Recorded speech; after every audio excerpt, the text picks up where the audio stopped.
I want a Gibson Les Paul for a project. Now, I would like something in and around the £1,500 mark, maybe a studio or standard with a nice flame top, or ideally like a 90s Gibson Les Paul Junior, for obvious reasons. But the problem is I can't afford it right now. I'm pretty broke because I've spent all my money on projects that you've probably seen me posting about. So I've come up with an idea, and it's kind of based around those TV series you see where people would buy and sell cars from a little couple £100 scrapper all the way up to, I don't know, a Lamborghini. I don't know.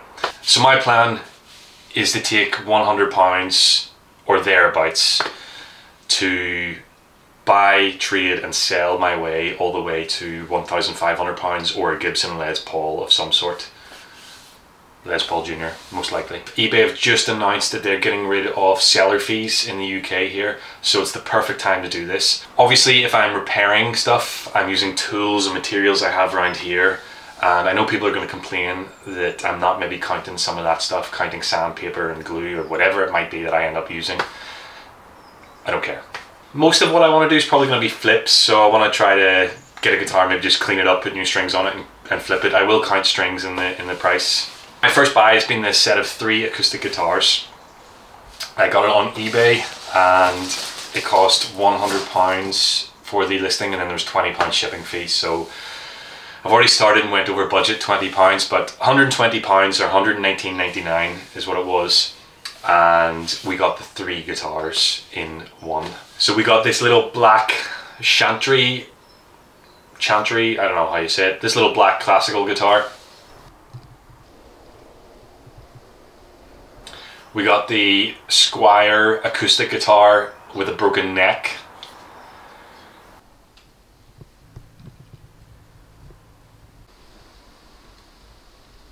And the reason that I actually bought all 3 guitars was for this one guitar, and it's a Fender F15 acoustic guitar from the 1970s. And honestly, I probably would have paid the £100 just for that Fender, so getting the other 2 is a little bit of a bonus. I'm not really sure the chantry is worth anything. The Squire obviously has a broken neck. However, I already have started to repair that. I've glued it and I've put the first coat of paint on. I'm doing a bit of work on that there, so that'll be ready for hopefully episode 2. Might not make anything from it, but anything's a bonus. I honestly think the Fender, I could just clean it and list it for around £200 and maybe get something close to that. But I wanted to do a bit, learn something, so I took it over to my brother's workshop, or the workshop that he uses, which is Lagan Luthery School over in Bangor. And he spent an hour in the evening teaching me how to make a bone nut and a bone saddle. Here's the video of him teaching me. Hopefully you learned something. He is an absolute expert. He is a proper professional luthier. He's not someone who just pretends to be or messes around with stuff, kind of like I do. And he's someone who's really, really good to learn from. A little bit camera shy, so I kind of tried to record it as casually as possible, so I'm sorry if some of the clips aren't the best, but I think it turned out pretty good.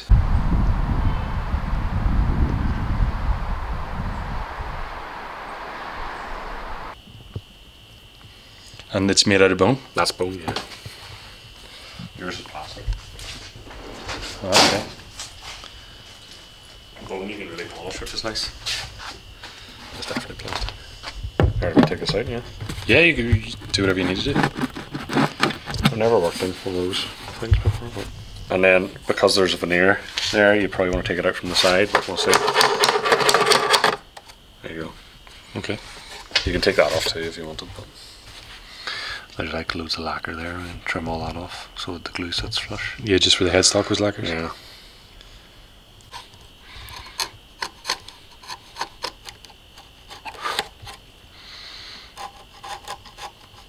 It's actually not that bad. Usually people swim it with glue and then... Well, I think this is like late 70s. Yeah. Because I read online, I don't know how truthful it is, but I read online... Screws cracked it, but it doesn't really matter. Yeah, I read online the early 70s ones had a 0 fret on them. So you think this is like late 70s? So? Mid to late 70s, but that's just as best as I can. The good thing is we're not going to have to size that down too much. One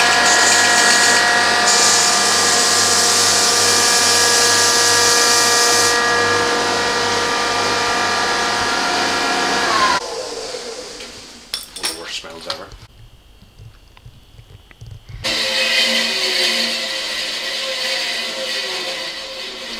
Just trimming on the bandsaw. Trim it on the bandsaw and then do it in the sander just to neaten it up after.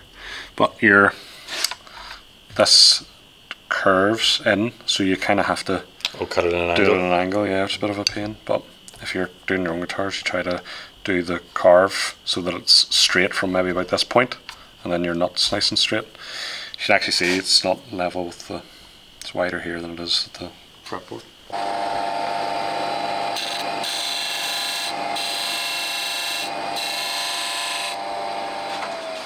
The best thing to do is once you get one side looking good, just focus on just trimming the other side, if that makes sense.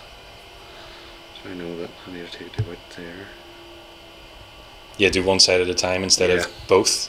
Then once you have one level, it doesn't matter, you don't need to keep trimming up.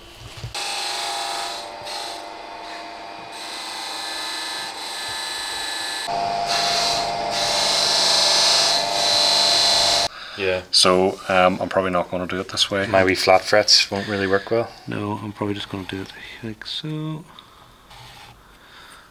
That way I know it's the... So that's where the fretboard is, and then you'll cut above measure, it. About 2 mil above it. And that means that your strings, whenever you file your slots, your strings aren't going to be like halfway down the nut slot. They just need to sit on top. They don't actually need to be buried. So then that your string will bind, if that makes sense.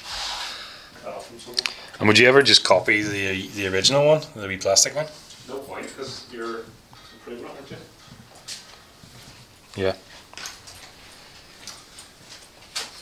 Like the plastic one might have just been made. Someone else made it? Or like... Well, even then, I mean, it follows the radius fine, like, but Yeah. you're better just doing it from Just scratch. doing it from scratch. Like, by the time you actually, it's just the same like the time. Really?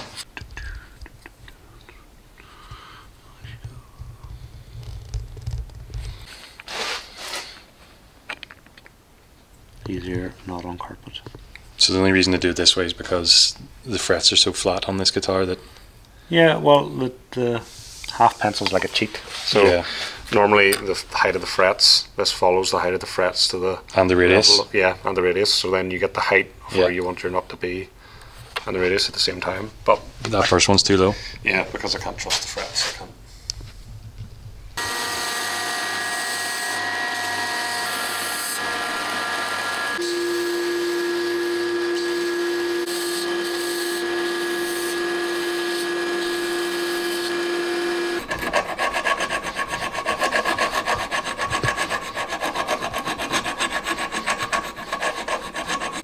Sharp chamfer. I don't really do much for round over on mine, mainly because I'm lazy.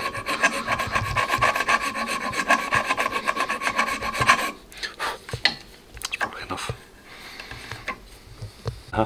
So on the low E, you measure in 3.5 from the side, 3.5 mil. So from the 3, you see 1, 2, 3.5. And at this point, would it be beneficial to use the old one as like a template? I guess if you've never done it before, yeah. But You're a professional. professional. Where's the old one?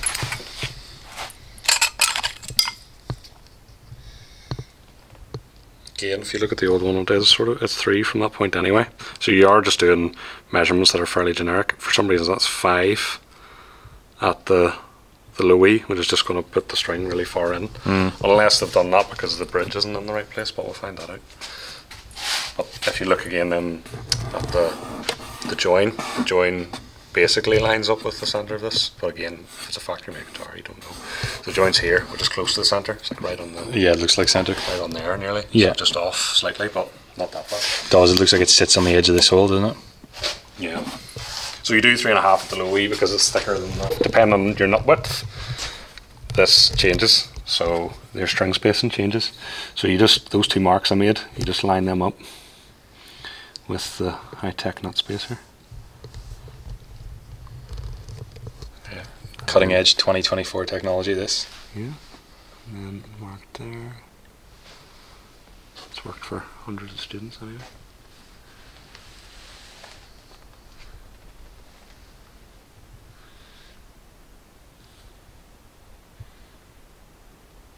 There you go.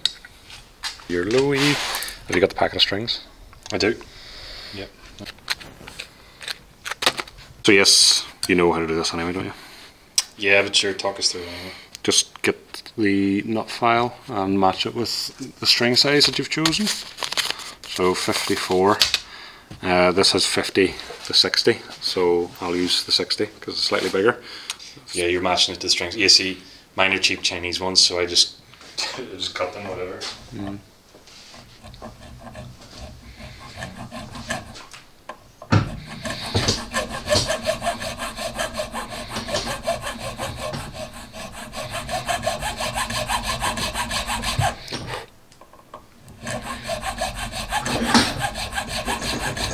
The right size thread, that's it.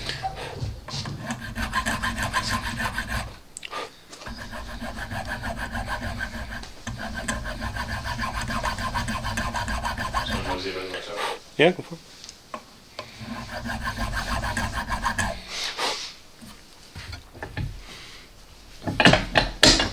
Okay, goes on the wrong face. You put your sides in the water before you heat it up to bend it? Yeah. Or does that heat it up as... No. Well, it's like a kettle element on the bottom, so you have to switch it on now. It smells like all the resins from rosewood. Oh yeah. And that's the same wood then? That's redwood, yeah. So. I'm getting a wee slab of redwood, a wee offcut for free here, off my brother. So.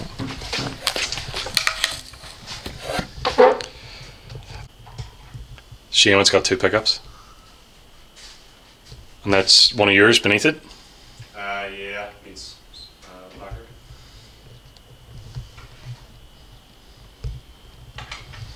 Oh, happy days.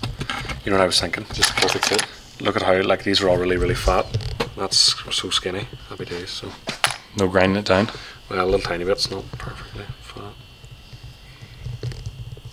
I'll flatten it a wee bit, just make it. So the nut is pretty much done anyway? That's pretty much done, yeah. It's not glued in, obviously, but it's a lot. Oh yeah, I see what you mean about tapering it. Yeah. To fit the You can't headstock really see profile. it in this as much. Well, you can actually. Oh yeah. Oh. Here, it looks good. Yeah. It's a lot nicer, I think, anyway. Looks better in plastic. I'm excited to see how this thing sounds. I haven't obviously heard it yet. Oh. Bone's meant to sound better, isn't it? Well, I just mean the guitar in general. Is it? Oh, It's no. cedar top, isn't it? That's cedar, yeah. Actually, no, spruce. It's Spruce? Just old spruce. Spruce that's been sitting around for 50 years, so it goes orange. Yeah, it is 50-year-old guitar, isn't it? Yeah. And then we've decided I'm going to take my Squire home and I'm going to use what I've learned today to do my own nut and saddle. I'm going to take my own piece of bone with me. So yeah, if you have... Why do you use a pane of glass? It's perfectly flat. Ah, okay. If you've got a wood, you know, Gives you a flat surface. yeah, you have to make sure it's perfectly flat. So Okay. that's why tile's good as well. I do have loads of tiles from the bathroom. As long as they're nice flat tiles. Yeah, they are. Normally I'd break the glass and cut myself.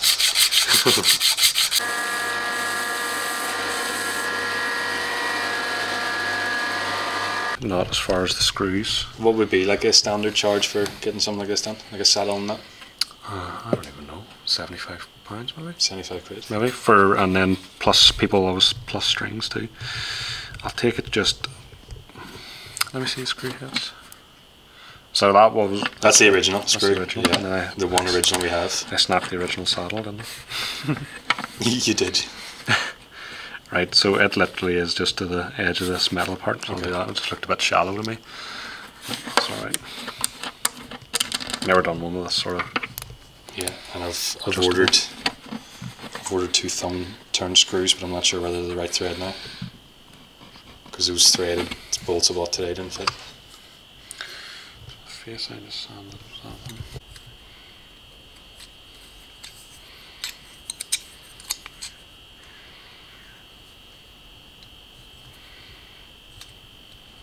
they have set it up because the screws came out. They've set it up just for the lowest action. Okay. I mean, Yeah. there's not really a belly on it at all, so which is weird for a 70s guitar. It must be a monster there, is it? Aye, you're the bridge plate's massive. Is it? That's probably not going to go anywhere for a long time. And it's like Martin bracing. You can tell it's Martin bracing just by sticking your hand down it. Yeah, just by feeling where the braces are.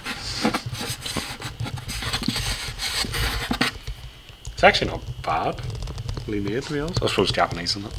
Yeah, it's Japanese. I mean, anything coming out of the Japanese factory was half decent, wasn't it? Yeah.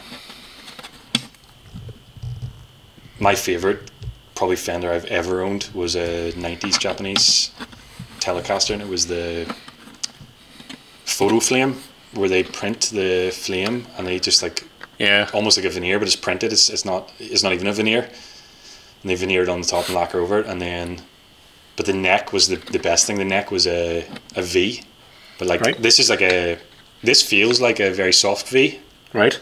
but the neck on the Telecaster I had was like a real pronounced V, and it was the first time I'd ever felt that. And I've honestly, And you like it? yeah, I love a low oval, but maybe fee. I honestly think any guitar that I'm going to do for me in the future, if I'm carving it, I'm going to do like a real V if I can, obviously. Ross always does like a V. He likes V's. No? Yeah, I do. I don't know what it is. He has a Pensa. You know what a Pensa is, do you? No. It's like from Rudy's in New York.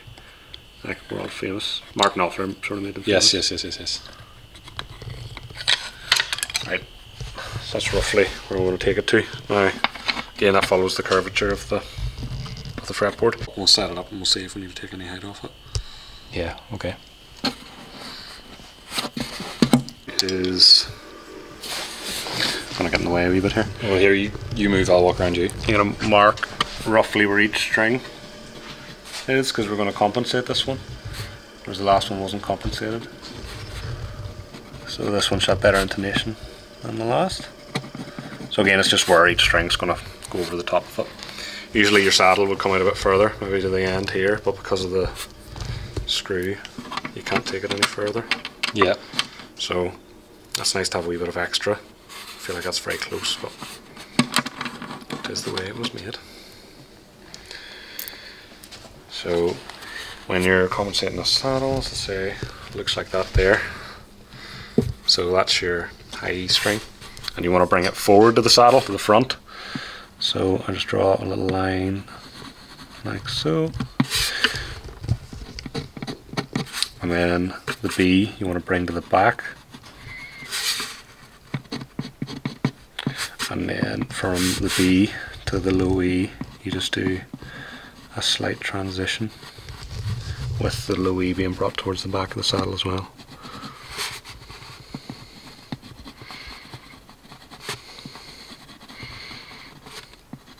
And then you can adjust this if your intonation's slightly off, just change it, but generally that gets me bang on every time.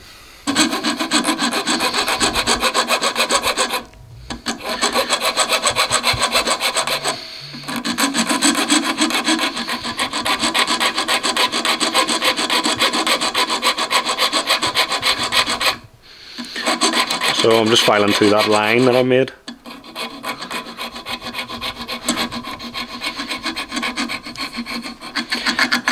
And you also don't want to make it too thin, because then the string is going to wear away at the bone really quickly.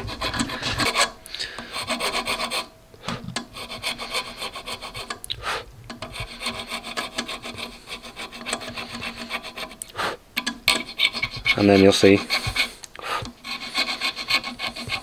Yeah, well, I mean, when I'm doing the Squire, I'll have this as a reference. Yeah, yeah. Anyway, so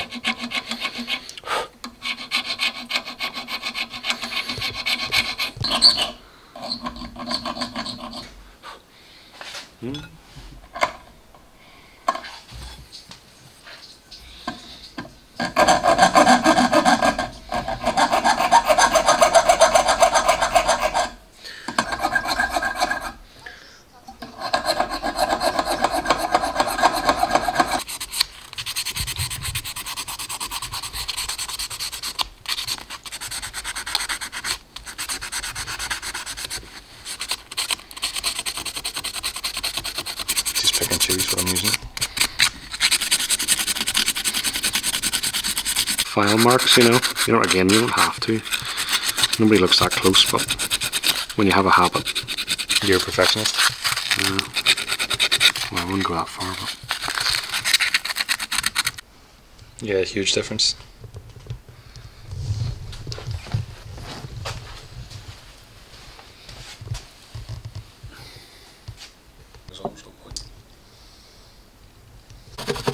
I was going to do this, but I was going to take the strings off afterwards and do this. But no point. Since you've started it, I'm not going to make you.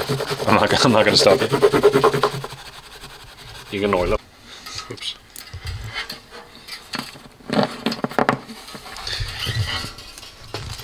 Nice we have any ones.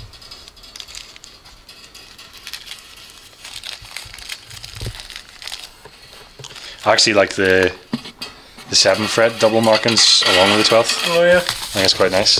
I never really noticed that. Yeah. Professional. Also the best.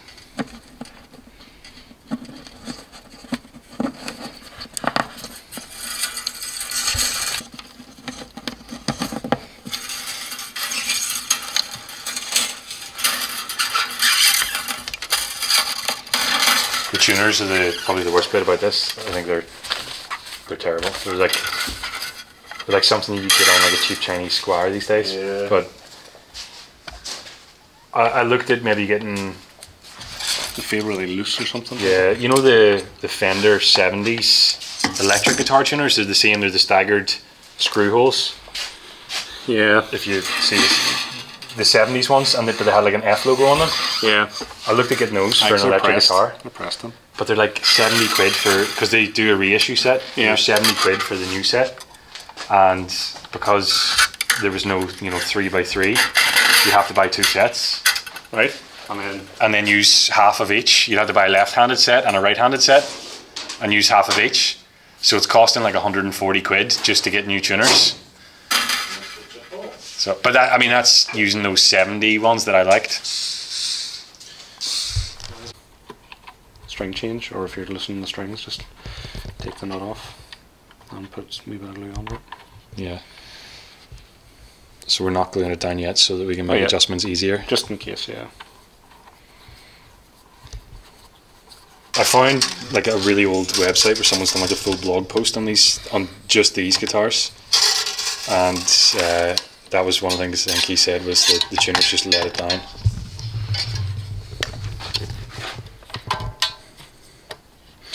People are going to probably complain about whenever I string guitars, but Oh, I get it all the time in the comments. Like, I do.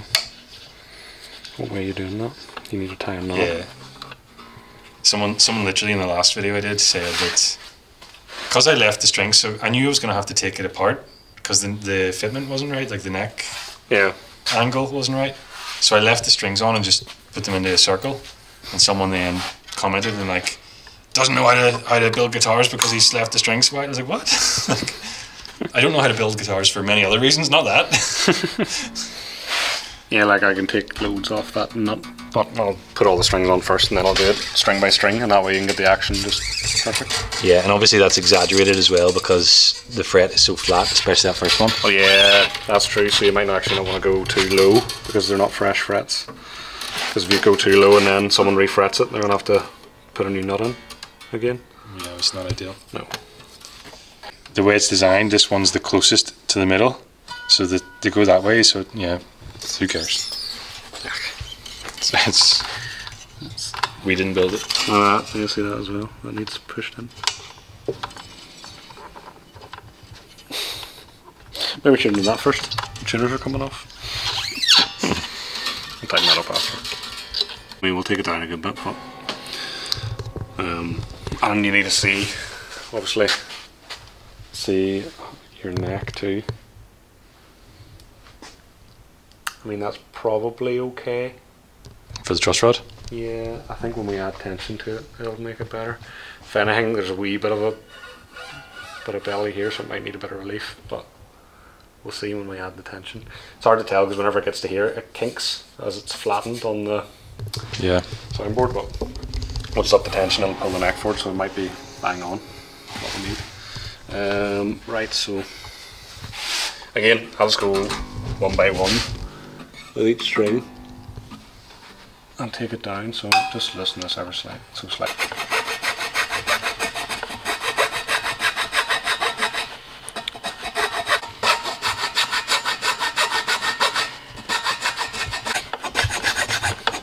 Even if you get a 90s Korean Squire, yeah, I honestly think it's better than most. Like, well, Amanda had a 90s Korean one and it resonated for days. I don't know why. You know, they say the wood doesn't matter, which in a way I kind of believe, but it must have in that, because it just didn't stop. Right, I'll probably leave that alone because I don't want to go lower, as I said, but I want to bring it lower there. I mean, because of that kink, if you get me. So I'll show you what I mean.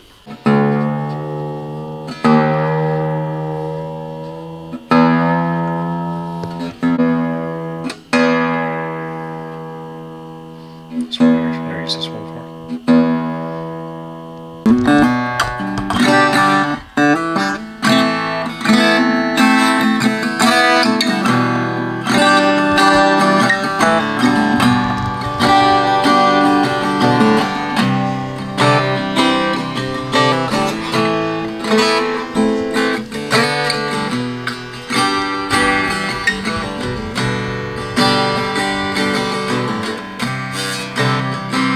Sounds right, doesn't it? sounds good. And of course, big shout out to my brother for helping me with that Fender and doing the nut and saddle, teaching me how to do it, and hopefully teaching some of you. He is pictguitars.com or PICT. You can find him on Instagram, other social media sites. If you want to see more videos with my brother, let me know. Try to convince him down in the comments. I'll show him all your comments. So yeah, spam the comments if you want to see more videos with the professional. It's been about a week since I was over in the workshop with my brother doing that, and we have sold the Fender. Now, I listed it the day after on eBay for £200 plus shipping costs. I had plenty of watchers on it. I'm pretty sure I could have got close to the £200. I got the buyer messaging me, seemed like a really nice guy, and he offered me £150, which I think is fair considering the condition of the guitar, the low frets, etc. So I also think he got a good deal at £150. However, when you consider the cost of the strings coming in at, I think it was £18 for the pack of 3, so we used one set, so £6. We've only really made £24 profit, so it wasn't really worth all that effort in terms of profit. However, I did learn lots, and it was definitely worth it to go over to my brother and do that. We finish up this episode with a measly £24 profit. I'm gonna have to do better next time.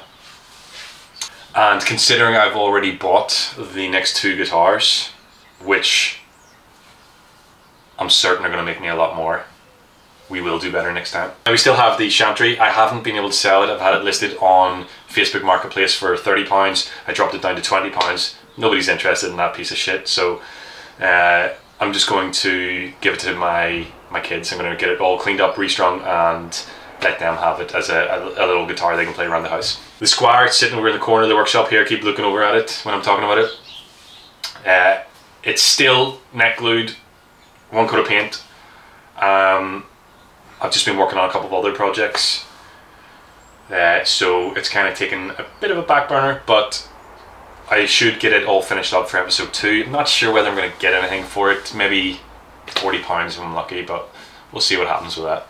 Not off to the best starts, but I think this is the hardest bit because we don't have a lot of money to work with. It's kind of going slow. I'm pretty confident these 2 new guitars I bought are going to make it to the next stage, so see you next time. I want to post these videos on Sundays. I don't know if I'll make it every week, but I'm going to try at least to get it every 2 weeks. Don't hold me to that though, because sometimes things take a while to sell. However, I will do constant updates in the community section. If you want to check that out and you don't want to miss any kind of behind the scenes updates, make sure you're subscribed, hit the bell notification, and thank you very much for watching this video.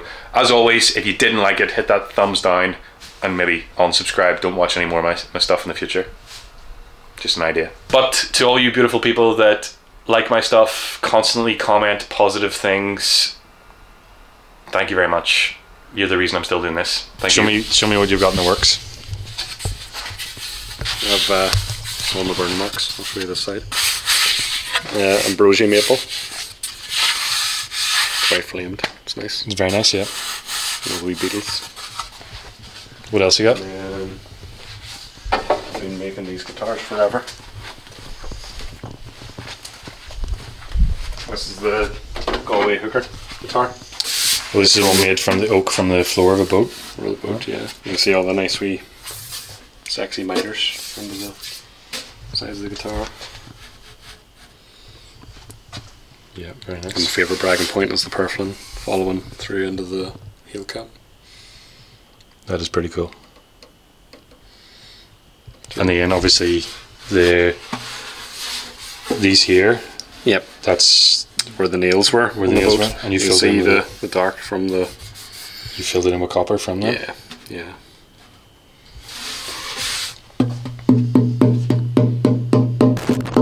That's pretty good. Yeah.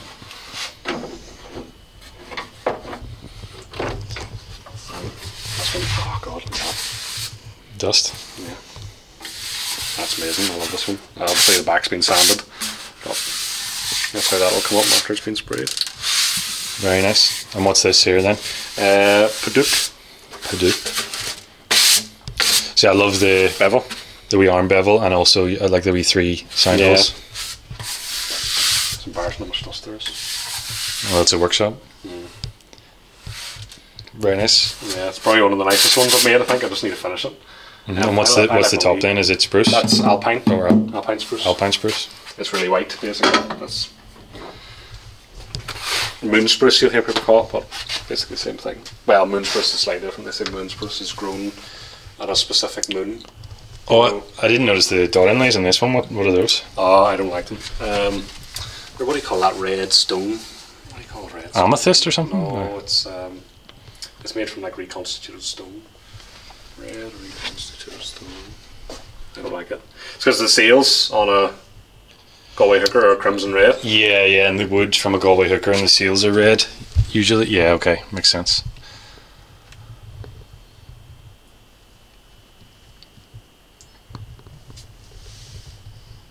Oh, it's jasper, just red jasper. Needs polishing.